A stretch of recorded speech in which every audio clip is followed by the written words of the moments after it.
Alon, why Salon? You with the nasty pastor, and I'm back with another extra. Look, this is the second extra of the Kemetic spiritual way of life, thinking, and actions. And it took a minute to get here because I wasn't prepared. I was still reading, from out of some of these Kemetic literatures, verses, scriptures. You get what I'm saying? And now that I'm out of Stolen Legacy, you feel me?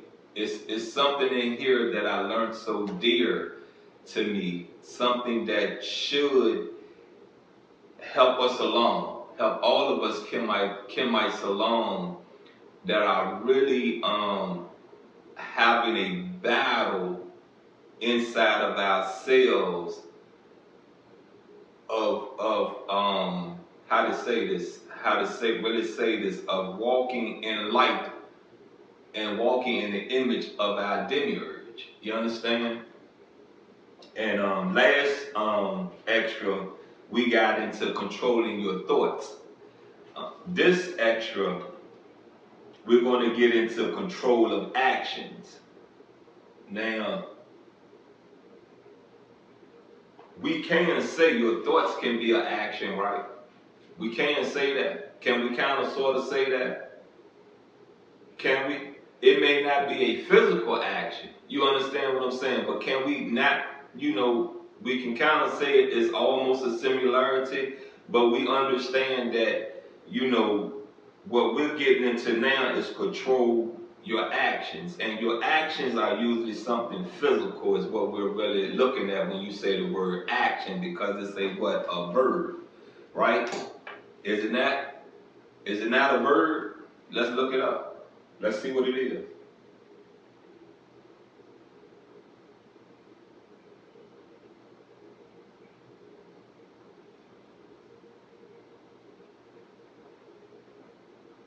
Now, how I'm going to do this, I'm going to just say action definition, because it's going to tell me if it's a verb or a noun.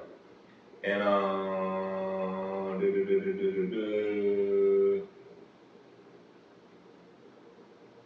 well, it's saying it's a noun. You know what I mean? And I don't get that, because a noun is a place, is a person, place, or thing. Well, thing can be an action, right? Right? Action can be a thing, but if you're putting motion into something, it should be a verb, right? So what I'm going to do for you now is I'm going to look up what is a verb. A verb is a word that expresses an action. You get it? An action. A state of being or an occurrence, and is a fundamental part of a sentence indicating what the subject is doing or experiencing. So what I'm going to do is say this to you right here. You got what I'm saying?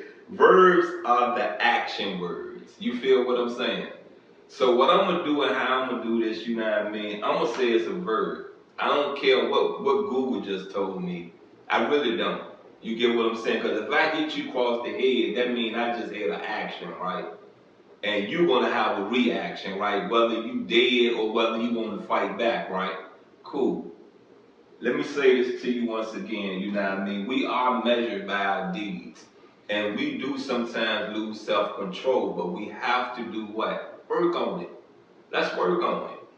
We all get pissed. We all get angry.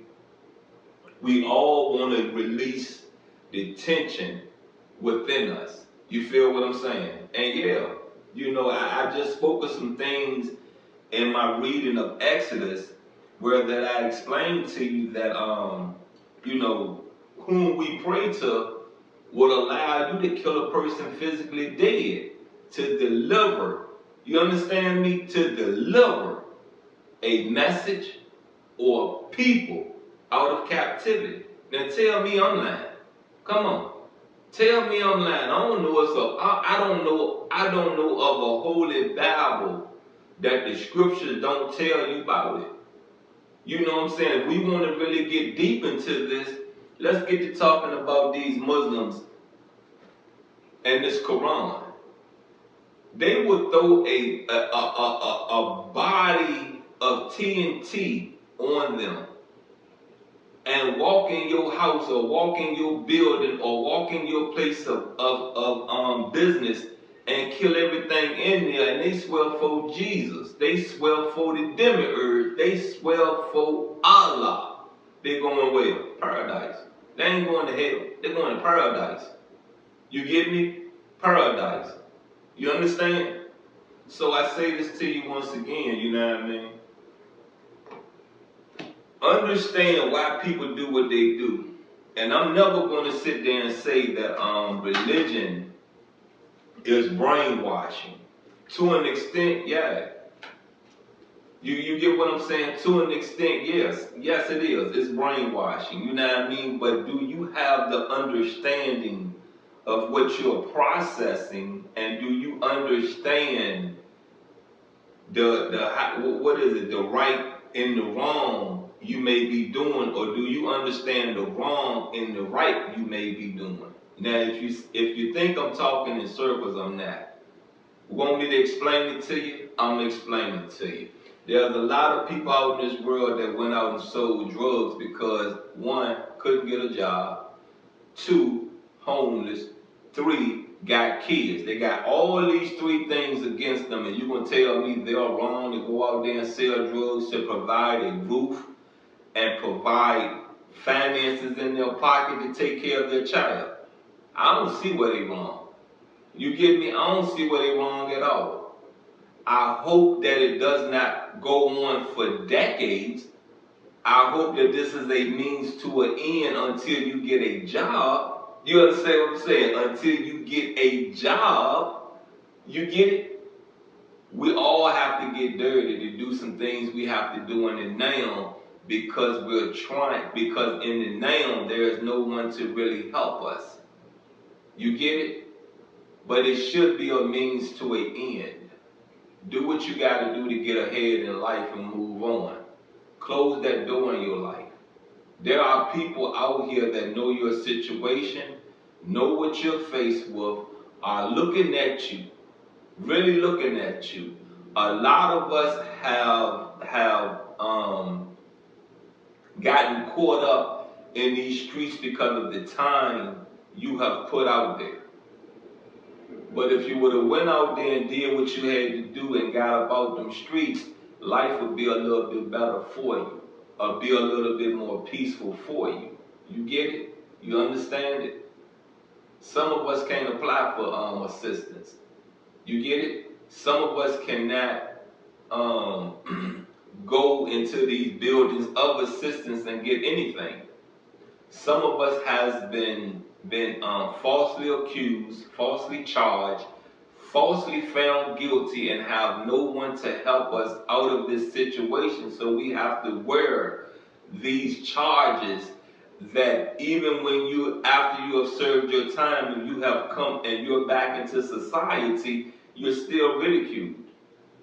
You're still ridiculed. You feel what I'm saying? So never stop fighting and always pay attention to the people around you. Your devil, your Satan, your oppressor is going to show themselves before they strike. It's just like a snake. You ain't going to never not see a snake coming. You get what I'm saying? Before you get bit. It ain't going to be you get bit, then you see the snake. No, you see the snake and you the stupid one to sit there and let the snake bite you. You understand? You get what I'm saying? I'm going to give you a short scenario, a short real life situation. I'm down at the bank fishing last year. And I already knew this part where I'm at, snakes over there. I already knew that. I knew it. You know what I mean? Some told me the first time I went there, some say, you know something, you sit down here long enough, and if you got the right bait, the right scent, these snakes gonna come out. So I keep my bait in a bucket, and I'm glad I did. You got what I'm saying? I'm out there fishing. I look back, a snake just trying to, get in the bucket.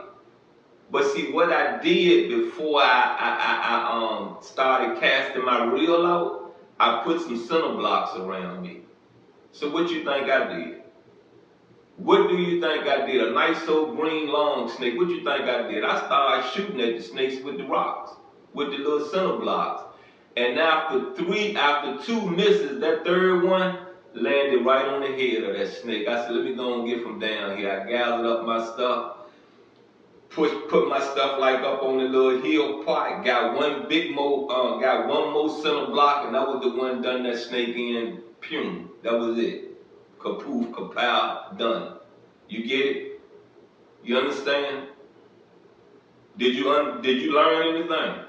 Did you? Did you learn anything? You see the preparation I made for what I knew was coming? Did you?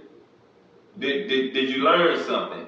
Do you understand the preparations I made for what I knew was coming? Look, you've been with the nasty pastor. There's been another extra. I'm out, and I love you.